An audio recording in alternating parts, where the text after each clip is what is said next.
All. Yeah. Mhm. I was reading this WTO manual. Yeah. Mhm. And there was a cutoff date for the information included in this publication. It was the 31st of May of 2019. Yeah. Now, this seems to be all the World Trade Organization agreements. The Director General of the WTO acts as a depository of the agreements.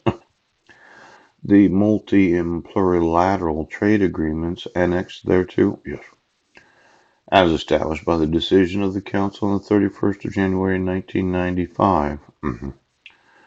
Now, Liberia became a member of the WTO on the 14th of July of 2016. Yeah. Afghanistan became a member of the WTO on the 29th of July of 2016. Yeah. Now, it looks like they have certain agreements. Yeah. hmm And I really like it when the world puts agreements together. See, they sign these treaty instruments, whereas a session refers specifically to the act of a new WTO member, expressing its consent to be bound by a WTO accession protocol. Yeah. Or a new party to a WTO plurilateral agreement expressing its consent to be bound by such an agreement. Now, these binding agreements of nations, I'm going to want to know all the employees of the World Trade Organization and the various individuals in its employment. Yes.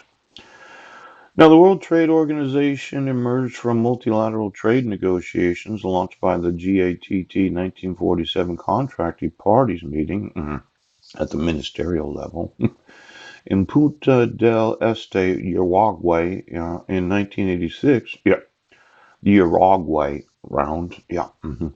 Ministers meeting in the Marrakesh, Morocco, concluded the Uruguay round and signed the Marrakesh Final Act embodying the results of the round. Yes. Now, these results annexed to the Marrakesh Final Act comprise the Marrakesh Agreement establishing the World Trade Organization, specific ministerial declarations and decisions adopted during the Uruguay round, and an understanding on commitments in financial services. Now, the more of these various organizations that I have the legal right to use, the better I think it is for me. Now, it's bad enough that the International Criminal Court right now, I'm going to drag into every jurisdiction of the world this nation. Because every time I get to use another instrument that the world has signed, I have the legal right to sue the United States for the refusal to obligate the enforcement of the binding laws of the state and the United States.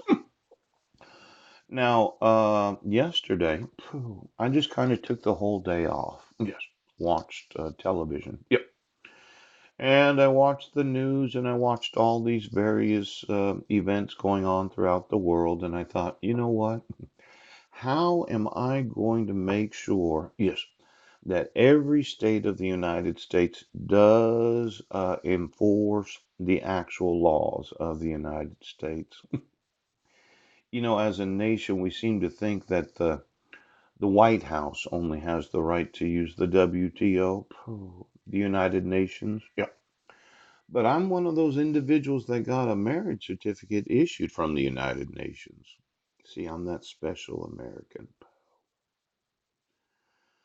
When they assigned that identification number at the time of the marriage and you decided to dissolve it without the authority of law, that unique identifier gave me certain rights in the United Nations.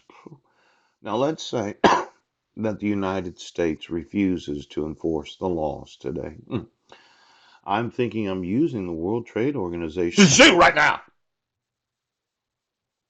You know, in many ways, I just I don't want to screw around with local law enforcement anymore. You really don't understand the amount of authority that I have. That's a unique uh, ID number issued from the United Nations.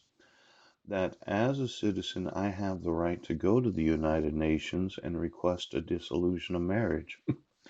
And when I document as many innovations as I have, yes, I would say that this state in the United States is intentionally obstructing me from selling products in other nations.